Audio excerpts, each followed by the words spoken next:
This month, one summit talked all night about one island, and nearby aircraft entered Taiwan's monitoring zone 217 times. That is the contradiction, because diplomacy worked everywhere except here.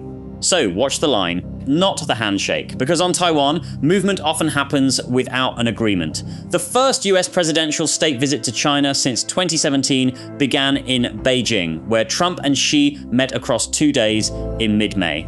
The public results looked practical, meaning trade and another visit. Chinese farm purchases would return to their pre-tariff baseline, and Xi would travel to Washington in the autumn. If this were only economics, you could call it progress. But Taiwan was the subject both governments treated as central, and it produced the least movement in the room. That is where the normal summit story breaks, because Beijing's position does not start with bargaining. It regards Taiwan as part of China, meaning reunification is framed as an internal matter. So when outside powers enter the discussion, the category changes. For Washington, the useful category is deliberate ambiguity, which means it neither promises defense nor rules it out. That sounds like evasion, but it is also the mechanism. It lets Taipei harden itself while Washington avoids a fixed trigger. Recently, that included drone navigation that works without satellite signals, because satellites are exactly what a stronger opponent can jam.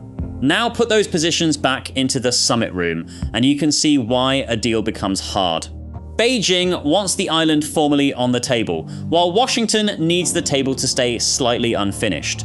So the peak did not arrive as an announcement, it arrived as continuity around the island. Chinese aircraft kept crossing the strait's unofficial median line, the water boundary both sides once treated as a warning strip. When that strip is crossed repeatedly, the map changes behavior. Not because one flight decides policy, but because patterns do. The same logic appeared at sea near Kinmen, where Coast Guard ships push jurisdiction into everyday water, and near Pratas, the geography gets even thinner. For Taipei, this is not abstract strategy anymore, because every patrol changes how people price the next day. For Beijing, every patrol says the issue is domestic. For Washington, every patrol tests whether ambiguity still deters. That is the real human cost, uncertainty becoming routine. The twist is that the summit did not fail by accident. It failed because the central issue is designed to resist closure. Beijing cannot concede sovereignty without changing its own frame,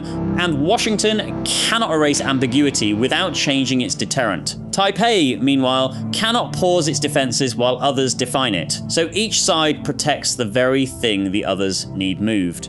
That is why trade could move while Taiwan stayed fixed. And this is where the headline becomes less useful than the map.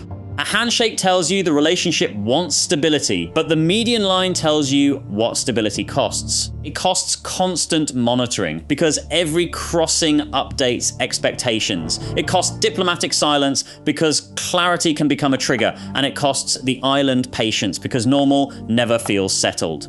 So the truest measure is still that invisible line.